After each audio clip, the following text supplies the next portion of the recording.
И у нас в гостях сейчас, как мы и обещали, Михаил Ходоренок, наш военный эксперт. Михаил Михайлович, здравствуйте. Добрый день.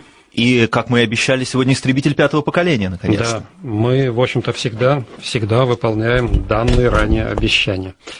И тем более сравнительно недавно произошло такое рубежное событие в истории истребителей 5-го поколения. Военно-воздушные силы Соединенных Штатов объявили о том, что первая эскадрилья самолетов F-35 Lightning II готова к боевому применению. То есть не прошло и 15 лет после подписания контракта фирмой Lockheed Martin, как они объявили о том, что первая эскадрилья сформирована, готова и готова к боевому применению. У нас, кстати говоря, этот самолет, мы, наверное, вначале поговорим об американце, а потом плавно перейдем на наш самолет и другие самолеты, которые претендуют считаться самолетами 5-го поколения. Американская эскадрилья развернута на авиабазе Хилл в штате Юта, называется она 34-я. И вообще Пентагон намерен закупить 1763 вот этих самолетов F-35. Что надо сказать вначале об этом истребителе? Надо прямо сказать, что у нас он вот в нашей прессе подвергался иногда разного рода нападкам, пинкам, критике и так далее и тому подобное. Утверждалось, что там что-то не идет, что он такой-сякой розетки, что он очень дорогой и так далее и тому подобное. По большей части эти пинки незаслуженные, и по большому счету формировались они далеко не специалистами в этой сфере. А что тут надо сказать, что это тоже, конечно, это событие в мировом авиастроении. И не следует все-таки забывать, что F-35 это уже второй истребитель 5-го поколения в Соединенных Штатах и третий вот с точки зрения малой радиолокационной заметности, потому что первый был F-117, потом вот F-22 Raptor, который сейчас в настоящее время всего 179 штук, и вот сейчас F-35. Надо прямо сказать, что у этого истребителя, согласно его тактико-техническим данным, есть все возможности повторить успех истребителя F-16, который задал стандарт легкого истребителя боевой машины в своем классе. Это, можно сказать, один из лучших истребителей в своем роде. И вот большие шансы, что F-35 будет, так сказать, повторение вот этого феерического успеха. Опять-таки, когда мы будем говорить, что об американском истребителе, что о нашем истребителе, мы опять-таки многие вещи будем излагать. Может быть, вполне вероятно, с некоторой долей достоверности можно предполагать, потому что и там этот изделие, скажем так, является, так сказать, средоточием военных секретов, и в не меньшей мере это касается и нашего самолета. Поэтому у нас будет тут такая истребительная теория вероятности. Что надо... с минимальной выдачей государственных секретов в особо крупных размерах. Да, чтобы, как говорится, руки за спину не завернули прямо в студии. Как в одной юмористической передаче. И прямо с потолка спрыгнули товарищи в черном. Вот. Что в этом плане, значит, надо отметить? Что американцы в создании этого самолета в равной степени вкладывались как и в железо, так и в софт, в программное обеспечение. И даже неизвестно во что больше. Скорее всего, в программное обеспечение даже больше. Потому что с точки зрения железа, там еще можно говорить, что оптимально там некоторые вещи сделаны, не оптимально там, то есть можно спорить. А вот программное обеспечение, оно в этом самолете достаточно совершенное и с очень многообещающими возможностями. И вообще вот этот самолет надо рассматривать как вот звено в очень сложных боевых таких оперативных системах. И по большому счету вот на 100% все свои боевые возможности, все свои тактико-технические характеристики он раскроет, когда будет действовать именно как звено вот этих сложных систем, в сетицентрических войнах. И если, например, какой-то союзник Соединенных Штатов не обладает вот подобной развернутой системой, то там боевые качества этого самолета, конечно, будут ниже. Плюс еще ко всему, какой, значит, сюрприз для некоторых союзников Соединенных Штатов таит покупка этого самолета, поскольку программное обеспечение необычайно сложное и исключительно американской разработки.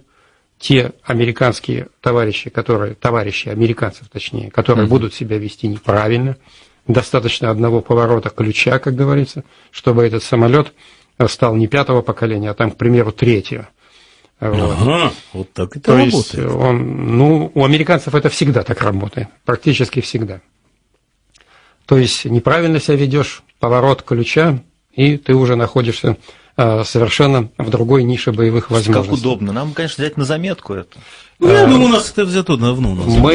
Мы до нашего самолета мы еще дойдем. Вот. То есть, короче говоря, значит, не стоит, наверное, все-таки вот иногда совершенно безосновательно критиковать этот самолет.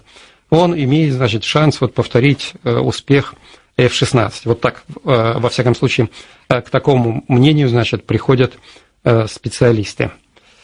Что следует сказать о некоторых других, значит, конкурентов в сфере истребителей 5-го поколения?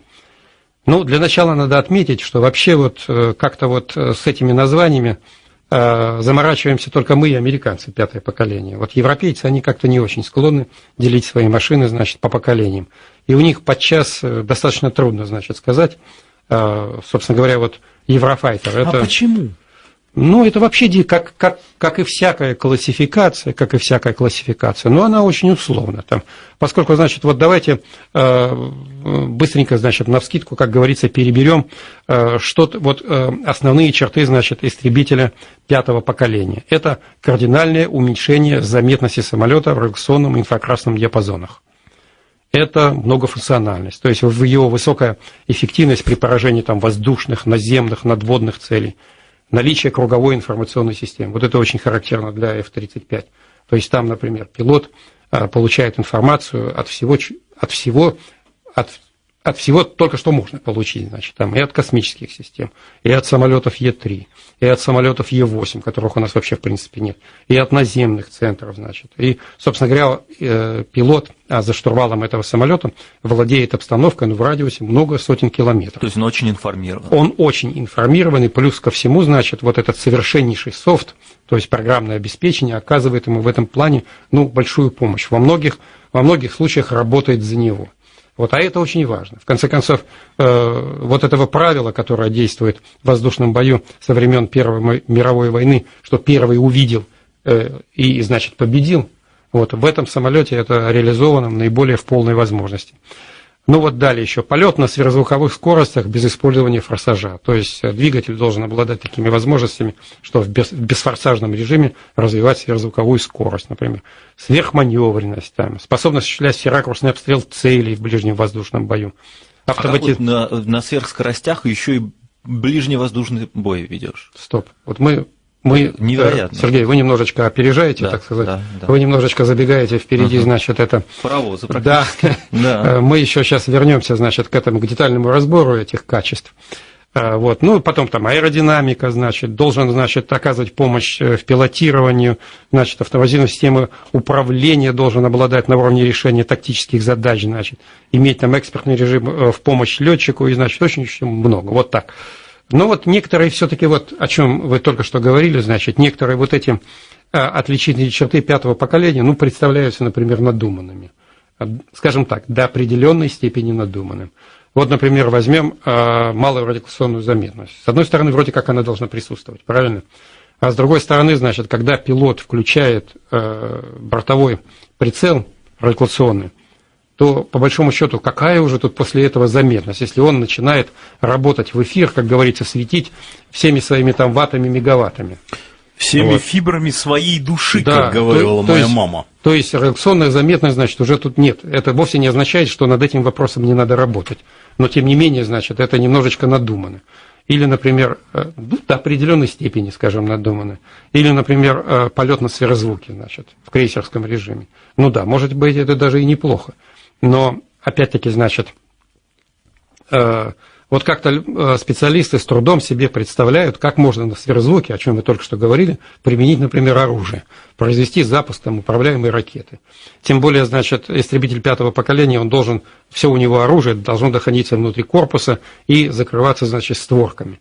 Значит, попробуй ты на сверхзвуковой скорости, откройте створки, там, значит, чтобы как-то, значит, эти ракеты там... То есть все равно нужно снижать скорость? В общем, вообще воздушный бой, как правило, все-таки ведется на дозвуковых скоростях. Причем сильно на дозвуковых. Да, потом опять-таки, сверхманевренность до определенного степени. Ну, это, конечно, хорошо, когда он там кувыркается на месте, совершает сложнейшие фигуры высшего пилотажа, значит, на зрителей, особенно младшего школьного возраста, это производит, так сказать, неизгладимое впечатление. Но в воздушном бою, насколько это применимо в воздушном бою, тут уже это, опять-таки, вопрос для дискуссий, правильно?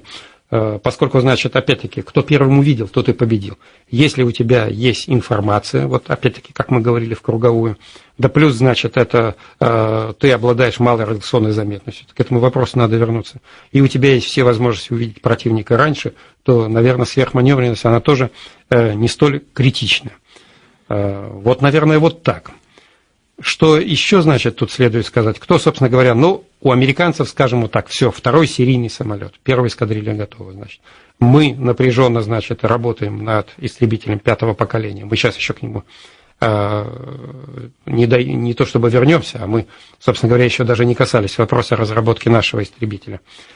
Китайцы начинают подтягиваться и тоже показывают, что что-то у них есть, скажем так, отдаленно похожее на истребитель 5-го поколения.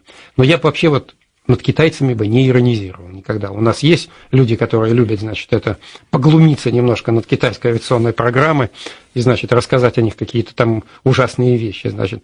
Но, тем не менее, вот прежде чем рассказывать о недостатках китайского истребителя 5-го поколения... Да мы в основном как-то не глумимся. У нас ни Казанин, ни по металлургии.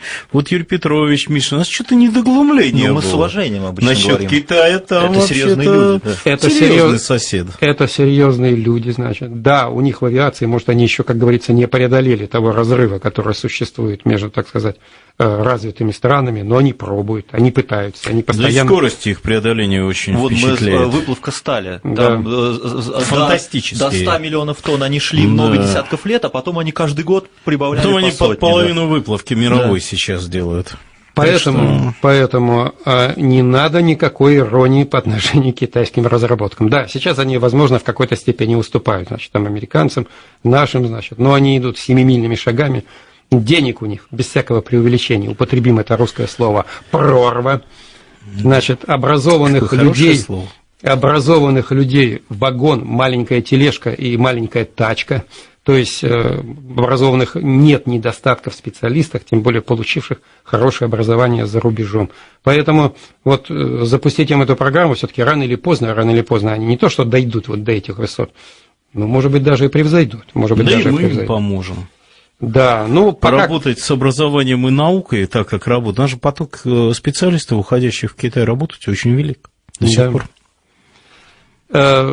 Поэтому вот разбирать недостатки, значит, китайского истребителя 5-го поколения, что у него там, например, двигатель стоит от МиГ-29, там с тягой всего там 8300 килограмм, к примеру, а у F-35 там почти 20 тонн.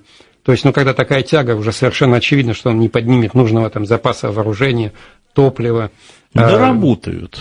Но опять-таки, значит, я же говорю, не надо иронии. Они пробуют, они пытаются, они делают, значит, и, ну, вполне возможно, что, значит, что в скором времени они и превзойдут все вот эти результаты, которые у них имеются на сегодняшний день. Это вот одно обстоятельство. И когда, значит, вот если в целом касаться нерушимой российско-китайской дружбы, то что тут следует сказать? Что китайцы, они, собственно говоря, значит, ну, испытывают к нам интерес до определенной степени как к источнику технологий. Ну, в той мере, в которой это возможно. Но гораздо больше интереса они в этом плане испытывают к Западу. И вот у нас, когда тут некоторые горячие головы, значит, когда тут затрещали барабаны, значит, это запели горны, значит, это фанфары, значит, подтащили, значит, к стартовой линии, начали трубить, что все, с Китаем дружба навек. Ну, Китай это исключительно прагматичный. Навек ничего не бывает. Китай это исключительно прагматичная держава, и ссорится с Западом как источника, значит, технологий. И я прошу прощения за это большевистское выражение рынка сбыта китайской продукции, они никогда не пойдут на то, чтобы... Никто ни с кем не будет, ни за кого ссориться, и за нас тем более. Да, поэтому тут, как говорится, ну, меньше иллюзий, господа, говорили классики марксизма-ленинизма. Вот. И еще к 5-му поколению, значит, индийцы совместно с нами делают, там японцы что-то выкатывают, значит. Ну, я бы, например, не стал, значит, разбирать эти машины, значит, очень подробно, значит. поскольку, значит, они, ну, так сказать, на начальных этапах развития истребителей 5-го поколения, и говорить о том, что там какие-то достигнуты серьезные результаты, ну, наверное, это будет преждевременно. Рановато. Таким образом, значит, что мы можем сказать? Что вот второй серийный есть у американцев, у них уже, значит, значит, двигатели 5-го поколения, уже не первый образец, и, собственно говоря, у них и есть уже опыт создания вот истребителя 5-го поколения, это который F-22 Raptor, опять-таки вернемся к нему, значит, машина получилась необычайно дорогая, там тоже о ней можно говорить как о достоинствах и недостатках, но тут самое главное все-таки этап. А если вот, чтобы понять, насколько дорогой получился Raptor, то если вот с учетом испытаний, там, научно-исследовательских, опытных конструкторских работ и так далее, ну вот специалистами посчитано, что с учетом вот этих обстоятельств один серийный самолет там стоит чуть ли не 350-400 миллионов долларов. Ну, получилось, ну, очень дорогое удовольствие, очень. И поэтому вот американцы считают, что он там, как говорится, свое отработает, но основой истребителя 5-го поколения в военно-воздушных силах все-таки будет F-35. И, собственно говоря, значит, уже множество государств, правительств заявило о желании закупить этот самолет. И он, собственно говоря, видимо, все-таки будет основой военно-воздушных сил стран Запада, ну, так скажем, на ближайшие лет 40 как минимум. То есть вот это настолько делаются истребители? Да. Одно поколение – это лет на 40? Ну, сейчас вообще трудно говорить, вот на 39 или на 41. Ну, это понятно, конечно. Ну, скажем так, что это это десятки лет. Это десятки лет. Это не так, как айфоны, знаете, меняются каждый год. Да, нет, это другое все-таки дело. мы вернемся к тому показателю, что его разрабатывали только 15 лет. Что вот прошло 15 лет с момента подписания контракта до момента постановки в строй вот первой эскадрильи. То есть даже для Соединенных Штатов это довольно значительный срок, и деньжищ там вложено тоже, значит, это, ну, опять-таки, скажем, это выражение немерено. Прорва, опять-таки. Немеренная прорва, даже сказал бы я. Вот, но, совместив. А теперь, значит, все-таки надо, наверное, начать говорить про наш самолет, значит, Т-50. И опять-таки, что хотелось бы сказать в начале, когда мы будем говорить о нашем самолете, то, что если в моих словах послышатся какие-то, скажем так, одобрительные нотки, там, положительные оценки, иногда, можно сказать, отличные оценки, то это, упаси бог, не какая-нибудь там зонтичная реклама, значит. Потому что, ну, рекламировать можно пирожки там. Вряд ли, да, вот самолет. Газированную воду. А единственный в стране вот самолет 5-го поколения, вот эту программу, значит, нахваливать, это, ну, это, в общем-то, не относится к рекламе, поскольку это государственные интересы. Вот, скажем так. Не, ну, слушайте, что значит нахваливать? Если бы мы рекламировали конкретную страховую компанию или производителя гамбургеров, понимаю. А так-то чего? Ну, говоря, значит, о Т-50, что тут, какие мы чаще всего слова будем употреблять? То, что это очень серьезная программа, А у нас, вот, скажем так, до самого недавнего времени, вот для начала 2000-х годов, немало было всяких и несерьезных программ. Или даже можно сказать так, что вроде как начиналось все очень по-серьезному, а закончилось, в общем-то, ничем, пшиком, или, я прошу прощения за такое выражение, или было просто все тупо провалено. Вот. Этого было много, в том числе нечто было из программ, которые были тупо или не тупо, но разворованы. В том числе в вещах очень серьезных технологических. А некоторые вещи, например, иногда бывает просто, значит, и жаль. Но, с другой стороны, когда затевается какая-то серьезная вещь, все-таки надо учитывать такие моменты, значит, ну, чтобы она была как-то вот ориентирована в конечном итоге на сбыт, правильно? На какую-то нишу, значит, подкреплена, в конце концов, ресурсами. То есть, вот когда разрабатывают такие серьезные комплексы, да, 5-го поколения, нужно думать еще, кому их продавать потом? То есть, это не только для защиты? Да не только продавать. Ну, вот наш Т-50, это программа, ну, на ближайшие 50 лет. Если мы раньше говорили там 39 или 41, то это с учетом его предстоящей эксплуатации, ну, минимум 50 лет. Собственно говоря, вот такая цена. И опять-таки, значит, тут очень важно все правильно выстроить концептуально. Потому что вот некоторые сразу, значит, у нас критики, значит, того же самого Т-50 говорят, это не истребитель 5-го поколения, там на нем еще двигатели, значит, нет 5-го поколения, который, в лучшем случае у нас будет в 2017 году. Опять-таки, это не принципиально, это не совсем критично. Тот же самый Су-27, самолет, скажем так, феерического просто успеха, он вообще первые полеты совершил не со своим двигателем тоже, а с двигателем АЛ-21. Ему только потом достался вот один из самых наших успешных двигателей АЛ-31. Так что это еще не недостаток. Тут почему еще вот очень важно не ошибиться в каких-то концептуальных вещах, потому что концептуальные вещи, они, как правило, не справляются потом. Потому что если вот все удачно определен, там, облик, там, размерность, там, это, кстати говоря, не такие простые вещи, поскольку подчас в этом должны, например, принимать формирование, значит, как-то требований к этому облику и товарищи военные. Но вот когда разработался, например, облик истребителя 5-го поколения, военным было не совсем в то время до истребителя. И они, лихие 90-е, начало 2000-х, там как-то не очень люди думали о перспективе на ближайшие 50 лет. И там думали лишь бы выжить, правильно? О, да. И по большому счету вот все вот эти концептуальные соображения, в общем-то, были рождены в недрах ОКБ Сухого. Нет, военные, конечно, тоже к этому имеют отношение, но не такое уж сильное, как это можно было вот себе предположить. Ну вот о некоторых проваленных программах или сомнительных, так просто вот чисто мазками, значит, чтобы было понятно, что далеко не все получалось вот на рубеже, например, 90-х, 2000-х годов. Вот, например, наш совместный с Индией проект МТА или МТА, его иногда называют, транспортного самолета. Его иногда еще называли Ил-214. Так ничего и не получилось. А первое межправ-соглашение было подписано аж в 1999 году. Вот. Предусматривалось, что это будет самолет в нише типа знаменитого американского Си-130 Геркулеса, потому что вот в советские времена, если мы присмотримся вот к линейке транспортных самолетов, то, например, были, например, типа Ан-22, их немного было. В основном, значит, вот Ан-12, такая рабочая лошадь, Ан-26. То есть, как это было сказать, большой, чуть поменьше и совсем маленький, правильно? А сейчас у нас вот эта линейка, до определенной степени утрачена. И такой вот рабочей лошади в военно-транспортной авиации. Потому что, не всегда надо вести там 200 с лишним человек, значит, там и 40 тонн груза. То есть Ил-76 не всегда нужен? Не всегда нужен самолет такой размерности, а жизнь повседневная там в военно-воздушных силах и в вооруженных силах, в общем-то, кипит.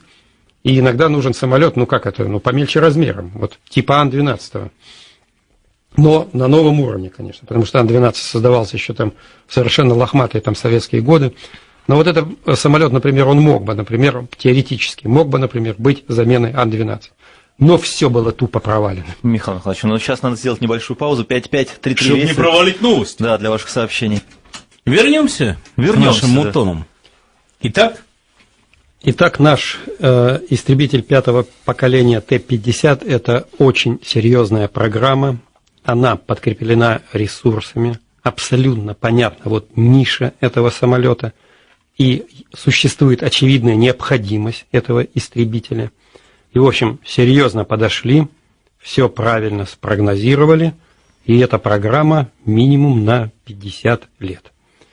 Кроме того, еще надо обязательно отметить, что, как представляется, специалисты правильно спрогнозировали еще размерность этого самолета, поскольку он немножко по размерам геометрически меньше Су-27, но чуть-чуть побольше, чем F-35. Собственно говоря, чем это вызывается? Это вызывается тем, что наш самолет может взять, потом будет большую полезную нагрузку. То есть всяких ракет и бомб. Да, и, собственно говоря, значит, это дает возможность некоторого приоритета в сравнении, значит, с F-35. И еще тут, к сожалению, что надо отметить, опять-таки, оставаясь на объективных позициях, надо заметить, что все-таки наша авионика тяжелее американской, и наше оружие все-таки тяжелее при той же самой эффективности. И поэтому, значит, чтобы какой-то был шанс превосходства, значит, над американским истребителем, надо, чтобы наш был просто немножко побольше, помощнее. А вот превосходство нам нужно, что мы учитываем, что они могут, если мы продадим кому-то, и они продадут кому-то, потом эти самолеты встретятся, да? Ну, как говорил один мой очень хороший знакомый, ничего исключать нельзя. Да. Ничего исключать нельзя. И, кстати говоря, значит, вот эти все многочисленные, значит, прогнозы по боям истребителей разных поколений, значит, ну, это все-таки еще нереальные бои. Окончательные оценки машине и окончательно вот те тактико-технические характеристики, которые она покажет при тех или иных обстоятельствах, но главный экзаменатор, конечно, это реальный бой. А пока мы, опять-таки, можем говорить о некоторых вещах, но, опять-таки, с некоторой достоверностью, с некоторой. Значит, ну, F-35-то толком его никто не знает, там тактико-технические характеристики и возможности. Ну, и Т-50 аналогично, значит. То, что именно, что там реализовано, до какой степени, опять-таки, мы предполагаем с некоторой вероятностью и достоверностью. Но что самое главное, опять-таки, будем говорить, какие вещи? Концептуальные и главные, правильно? Главное, что в самолете, значит, Т-50 нет вот этого так разгромного отставания, значит, от вот американской программы, значит, там, к примеру, F-35, F-22. Потому иногда, значит, когда берешься иногда за какое-нибудь дело и видишь, что действительно дистанция такая, что все равно не догонишь, правильно? Так вот тут вот этого... Бывает. Тут вот этого разгромного, значит, отставания нет.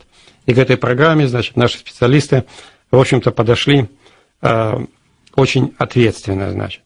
Ну и что тут надо сказать? Потому что вот, ну, из ничего обычно появляется ничего, правильно? Вот на пустом месте совершенно ничего не может возникнуть.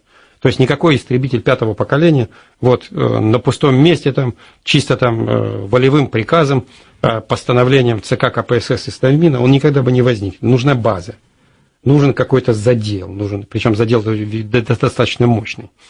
Ну, как иногда эта пословица говорит, от осинки же не рождаются апельсинки, правильно? Нет, нет. И поэтому, значит, вот все-таки ОКБ Сухого, значит, это определенная школа, определенные традиции и определенная, вот, так сказать, наработана, значит, база и задел.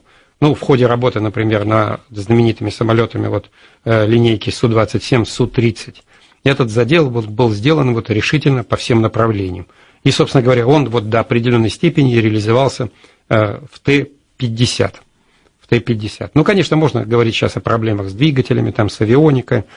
Меньше можно говорить о проблемах с оружием для истребителей пятого поколения, поскольку есть данные, что, в общем-то, оружие поспевает за разработкой, испытанием этого самолета. По дереву. Да. И в нужный момент, так сказать, будет, в нужный момент и в нужное время будет доставлено. И опять-таки, значит, ну, проблемы, конечно, всегда есть при разработке, испытаниях этого самолета, тем более, ну, при таком уровне новизны-то. Как бы вот, собственно говоря, проблем-то не было, значит. Но этот истребитель Т-50, все-таки еще раз употребим это выражение, создатели подошли к этой программе очень ответственно. Самолет закрывает все возможные ниши боевого применения. У него налицо, так сказать, и ударная функция. Его можно использовать и как истребитель-перехватчик. То есть это действительно многофункциональный самолет. Но вот у нас иногда, значит, некоторые горячие головы, значит, ну, иногда, значит, исходя из совершенно лоббистских позиций, говорят, а давайте мы возобновим производство самолета МиГ-31. Кстати говоря, тоже самолет по некоторым тактико-техническим характеристикам, ну, очень выдающийся, очень. Но, с другой стороны, значит, машина, ну, почти 50 тонн взлетного веса МиГ-31. Полезная нагрузка у него, значит, незначительная. Там, ну, можно говорить о нескольких тоннах, там, 4 ракеты там, и все. И что вот из этого самолета, значит, может получиться, если вот форсированно приступить к его возрождению, значит. Опять-таки, значит, денег будет в реализацию этой программы вложено немерено, а качественно нового самолета на выходе так и не получится. Еще раз повторим, не спрос немерено, а немеренная прорва. Да. Вот. И вот концептуальные ошибки или вот такие ошибки, скажем так, крупного плана, они вот иногда дорого, в общем-то, обходятся, что все вроде бы сделали правильно, а когда, как говорится, дошли до шапочного разбора, то, ё-моё, ошиблись, однако. Можно даже вот... Бывает. Можно вот такой пример привести, например, как истребитель МиГ-29. Казалось бы, о нем-то что можно сказать плохое? Но мы, собственно говоря, не будем даже говорить и плохое, а то, что этот самолет получился, ну вот как бы это помягче сформулировать, ну, немножко неправильный. Это вот пример неправильного самолета и неправильного подхода, значит. В чем это заключается? Что, собственно говоря, предполагалось изначально, когда затевалась вообще сама вся вот эта идея? То, что мы на выходе получим легкий истребитель, который будет в 2 раза дешевле в производстве и 2 раза дешевле в эксплуатации, чем, например, тяжелые истребители самолетов типа Су-27. Значит, ну а что получилось на выходе? Значит, во-первых, значит, существенно дешевле в производстве, эксплуатации не получилось. Он оказался совсем недешевым. Вот. И, собственно говоря, вот ранее заявленные вот эти, значит, анонсированные, значит, требования к этому самолету, что типа сделаем там в 2 раза меньше, в 2 раза дешевле, в 2 раза все будет целесообразнее. В общем, ну не вышло ничего. И что получилось на выходе? Что самолет по взлетному весу, в общем-то, уже ему совсем недалеко осталось от тяжелого. Значит, по цене он почти как тяжелый истребитель и существенно уступает по всем тактическим характеристикам. То есть разница в цене небольшая. Но когда вы покупаете, например, самолет вот типа, например, Су-30 это самолет, ну, с неизмеримо большей дальностью, с неизмеримо большей боевой нагрузкой, значит, боевыми возможностями. А тут по цене практически то же самое, а возможности гораздо меньше. Ну, собственно говоря, вот только от этого вот эта программа может, как говорится, рухнуть без всяких подпорок. Как эта реклама говорит? А если не видно разницы, зачем платить больше? Да, а тут как раз разница как раз таки, вот я и думаю. Вот. Ну и, собственно говоря, рассчитывали тоже, что но это вовсе не означает, что у МиГа не было там удачных истребителей.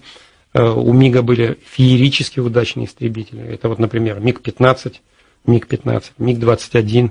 Это такие тоже рубежные самолеты в мировом, я подчеркиваю. То есть это поколение, да? Да. Но МиГ-29 очень сильно перебил, конечно, F-16. Потому что вот для примера, например, F-16 сделано 4600 штук. Но это очень много, очень много. А МиГ-29 существенно меньше, например. Ну, так, например, 1600. Ну, это такие округленные цифры. То есть самолет, к сожалению, значит, ну, не стал ни массовым, значит, ни самым успешным. И тут еще, значит, мы очень много говорили о двигателях 5-го поколения, что до сих пор, значит, наш Т-50 летает с двигателями предыдущего поколения. Но сейчас на нем установлены 117С двигатели. Но опять-таки, еще раз хочу сказать, это не критично, по большому счету. Это не критично.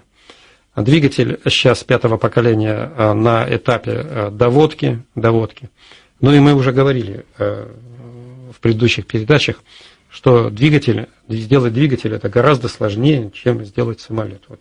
Временами это кажется совершенно невероятно. Казалось бы, да, что двигатель, а целый самолет. Да, целый самолет. Значит. Но не случайно, значит, двигателисты, мы позволим себе повторить эту шутку разработчиков двигателей. Иногда говорят, что самолет это примитивное приспособление для полета двигателя.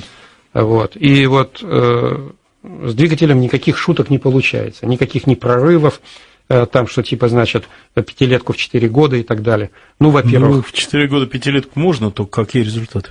Да, но вот с двигателем это однозначно. Вы не положите 10 лет, во-первых. 10 лет. Во-вторых, значит... Даже 9 женщин не могут родить ребенка за 1 месяц. Так надо начинать, а что ж, да? Нет. Не потом надо. Двигатель это... Не надо. Евгений Янович знает лучше. Да, мудрый человек. Да я представляю, просто вот у нас сейчас погода, вот-вот. Да. Ребята, когда вы говорите, надо начинать, занимаясь производством того, чего нельзя произвести за это время, за то время, за которое вам хочется, то это называется пытаться впихнуть невпихуемое. Ну, не знаете, получается это. А если получится, то обломочки будут. Вот говорят, поздно ты приходишь, но я хвалю тебя и за это. Сенека, по-моему, сказал. Ну вот поздно лучше, чем никогда. Начните хоть сейчас, через 10 лет будет никому чем похвастаться, да. Ну, в любом случае, пауза сейчас у нас на погоду. И возвращаемся в студию. Заключительная четверть нашего часа. Истребитель 5-го поколения. Вначале закончим с двигателями. Что тут еще все-таки надо сказать про двигатели? Что вообще вот создать современный двигатель, тем более для истребителя, да и равносильно для гражданского лайнера, это уровень технологического здоровья государства. Делаете двигатели, значит, у вас все благополучно. Не делаете, ну, ребята, вам еще надо учиться и учиться. Ну, государство первого ряда есть Гана, и ничего там, да, или без двигателей. Да. Ничего страшного с двигателями, там без них. Он в Бразилии Олимпиада с бандитами, и двигатели и не нужны. А двигатель это все-таки, это, во-первых, материалы, значит, это стенды, это сложнейшая расчетная база, это вот сложный и очень мучительный процесс доводки вот этого двигателя. И вот очень это сложный, значит, процесс. И вот каждая лопаточка в двигателе, каждая лопаточка, это все-таки это маленькое крыло. И к нему, собственно говоря, вот такие же требования, как и к крылу большого самолета. И там очень жесткие требования и по весу, и по всяким нагрузкам, и по резонансам, и так далее. Кстати, когда иранцы научились лопатки для турбин двигателей делать авиационных, народ сказал, да, с ВПК у вас, ребят, будет все хорошо. Ну и вот, по большому счету, значит, наш Т-50, в общем-то, будет сопоставим по своим тактико-техническим характеристикам с F-35, и, надо полагать, будет и конкурентоспособен. То есть вот с этим самолетом мы сумеем и отстоять свои традиционные рынки. Вот Т-50, вот я практически уверен вам в этом, это нам позволит. И что еще все-таки надо сказать вот про ОКБ Сухого, значит, о котором только что мы говорили, что из ничего может появиться только ничего, значит. Все-таки вот в этом ОКБ идет спокойная, серьезная работа. Очень сильный, значит, кадровый состав, значит. Очень там все-таки, и позволю вот так даже повторить, очень серьезные кадры. Вот те персоны, которые мелькают иногда в телевизоре, там озвучивают разного рода состояния дел с нашей истребительной авиацией, в общем-то, это еще не звезды первой величины в создании, значит, наших самолетов. Вот звезд первой величины, значит, к сожалению, по телевизору не увидишь. Они, слава богу, а то их выкрадут. Они, в общем-то, не светятся. В общем, совершенно другие люди в этом плане являются звездами первой величины.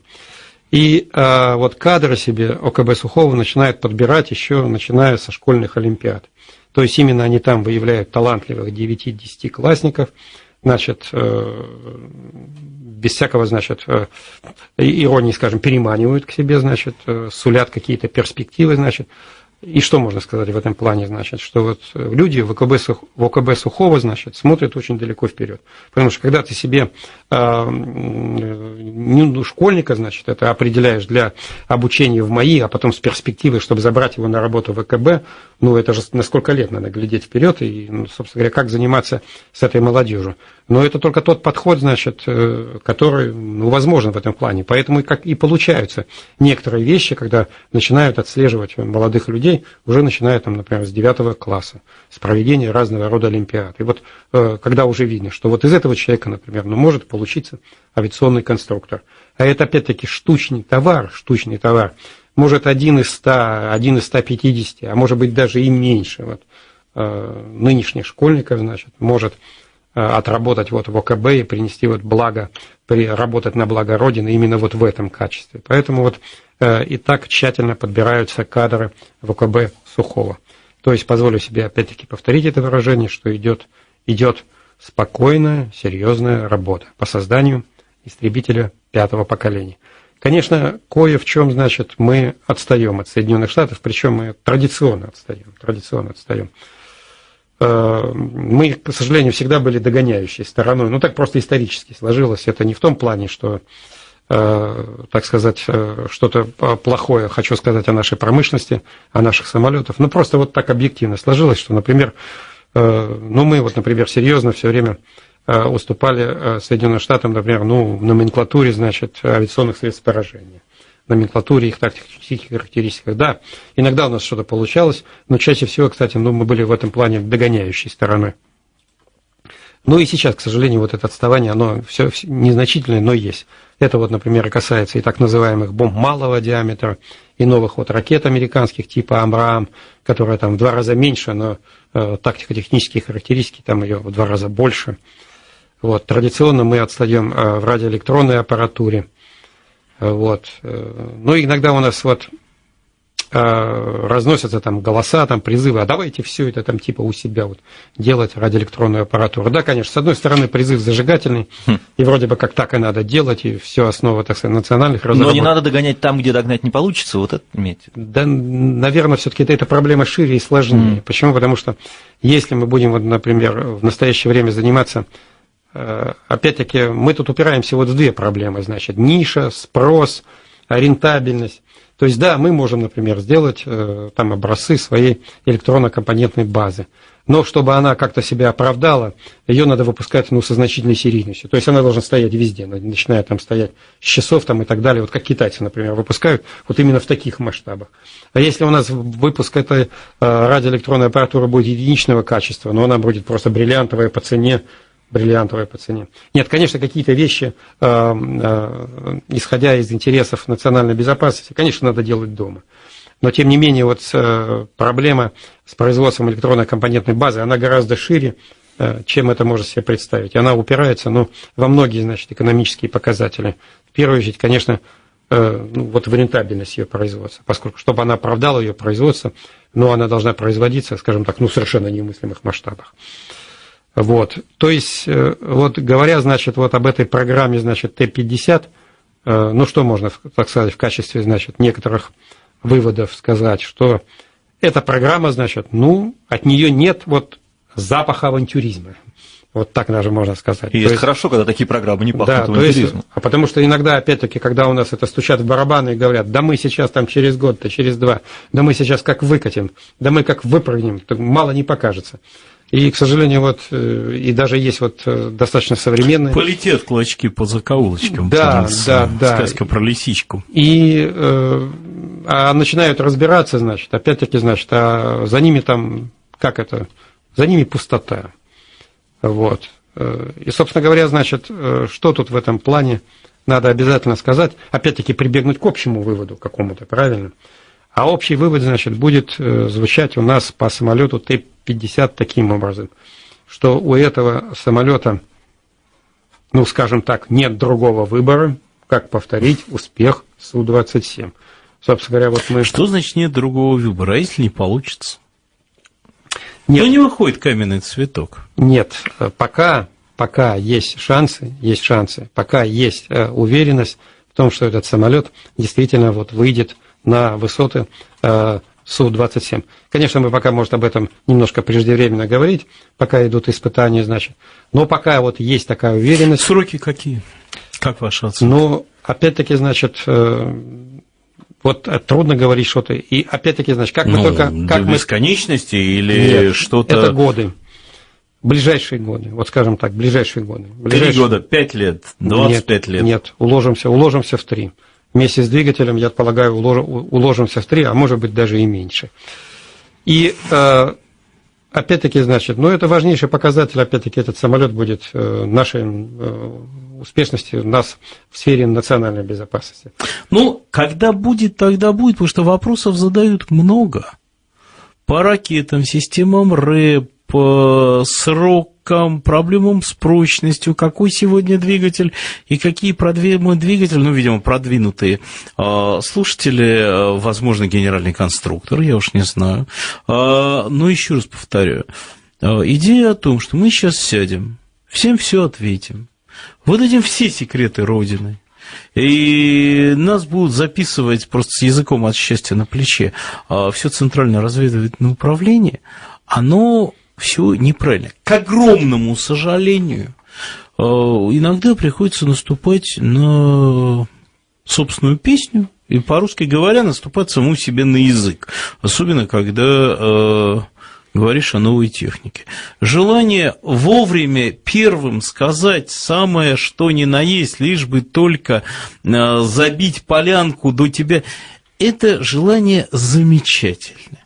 Оно легло в основу очень многих случаев того, что называется экономический шпионаж, а здесь уже и не экономический шпионаж.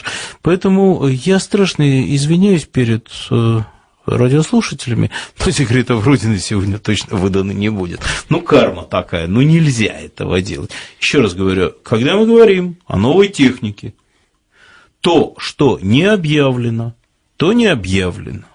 Это как вопросы журналистов довольно часто, когда их задают. А вот что вы можете сказать? Ничего. Почему? Народ должен знать. Ничего народ не должен знать. Извините, пожалуйста, если это противоречит правилам первого отдела. Вот пусть, Евгений Иванович, народ ходит в музей, вот сейчас сообщили, посещаемость музеев современной России превысила показатели Советского Союза. Вот, музей. И чего? Чтобы секреты Родины не раскрывать. Но в заключение все-таки что еще надо сказать? Что этой программой да. Т-50 занимаются те люди, которые обеспечили феерический успех, значит, самолета Су-27 и которые сделали самолет Су-30 одним из самых продаваемых в мире. Михаил Ходорёв в гостях был. Спасибо.